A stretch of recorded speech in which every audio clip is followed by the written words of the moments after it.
All right, so imagine this. In the music world, there's a new artist dropping a track every single day. They're on Spotify, Apple Music, you name it. But here's the wild part. Nobody has a clue who they are. No interviews, no social media flexing, no face. It's one of the most productive and most mysterious projects in music today. You hop on their SoundCloud page, and this is the first thing you see. No faces, no names, no ego. And listen, this isn't just some clever marketing tagline. It's the entire philosophy of the project. It's a total rejection of a music industry that, let's be honest, is obsessed with celebrity and personality. So it all boils down to this one big question we're tackling in this explainer. Is Mr. Fixer Music some kind of reclusive genius producer? A secret supergroup of famous artists? Or is it something else entirely? Okay, so here's the first clue to solving this mystery. You've got to understand that Mr. Fixer isn't a person.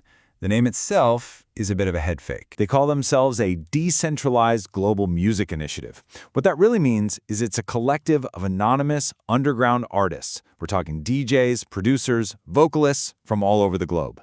And they're all coordinated by one totally invisible founder who's only known as the shadow producer. So yeah, it's less of a band and more of a machine, a system built for one thing: cranking out sound. The whole operation rests on four main pillars. First, it's led by that mysterious shadow producer. Second, it runs on anonymous global collaboration, which is huge because it takes all the ego out of the creative process. Third, they're open about using a blend of human talent and AI tools to get the tracks finished. And the result of all that? A brand new piece of music every single day. Yeah, that daily output, that's the part that's just so mind-bending. And when you actually look at the numbers, the scale of it is genuinely hard to wrap your head around. I mean, just look at how fast this thing took off. The project launches in May 2025. A month later, bam, they're already past 100 tracks. In July, they dropped their official white paper explaining the vision. And by early August, the catalog has exploded to over 820 original songs. The pace is just relentless. To put that into perspective, the total runtime of all their music is 48 hours and 28 minutes. That's not just a long playlist. That's more than 2 full days of continuous, brand new music, all made in just a few months. It's kind of nuts. So how in the world do they do it? Their workflow is actually a pretty slick 3-step process. It all starts with collaboration. Anonymous artists submit all sorts of musical ideas: beats, melodies, vocal hooks. Then comes the synthesis part, where the shadow producer uses AI tools to mix and master everything into one polished track. And finally, you get the daily drop, when that new song goes live for the whole world to hear. But look, this project isn't just about the sheer amount of music. It's really pushing a radical new philosophy, a totally different answer to the question of what music should even be in the first place. There's this one line in their white paper that just says it all. Mr. Fixer Music operates like a decentralized protocol. Its unit of value is sound. Think about that. They're not talking about music as a product you buy. They see it as a kind of public currency, something that should flow freely with no gatekeepers. The sound itself is the value. And to make that happen, they made their own special license, the FCL. It's based on the popular Creative Commons license that a lot of creators use. And what it means, basically, is that they're giving the music away for free for most personal stuff, as long as you give them a shout out. It's all about encouraging people to share and build a culture around the sound. So here's the simple breakdown of what that license means for you. Want to use a track in your DJ set or a personal TikTok video? Go for it. You're totally allowed. Just be sure to credit Mr. Fixer Music.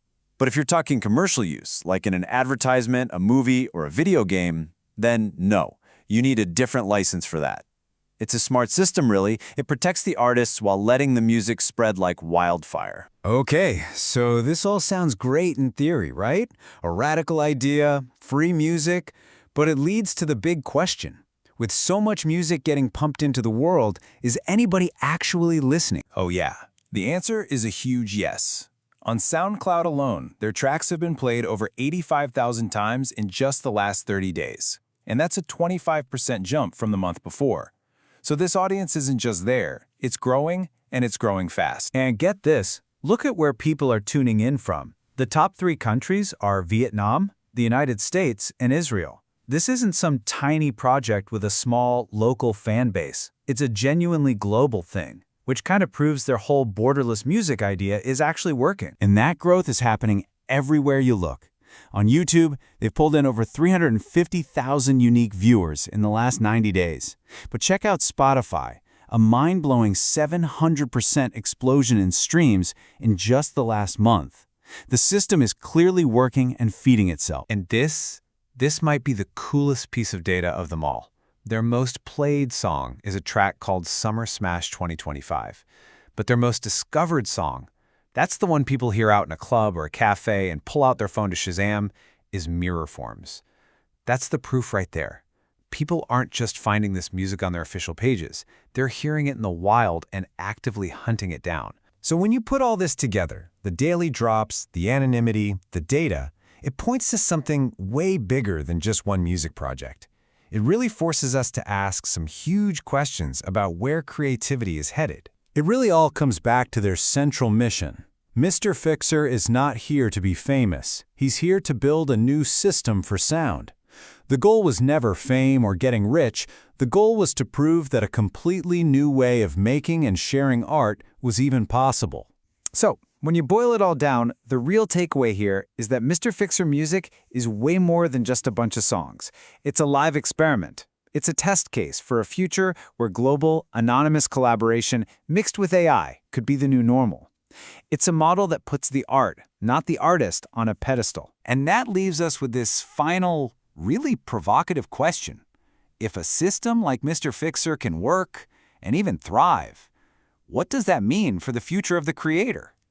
Does this kind of model empower more people to make art without the pressure of fame? Or does it risk devaluing the unique vision of an individual artist? What do you think?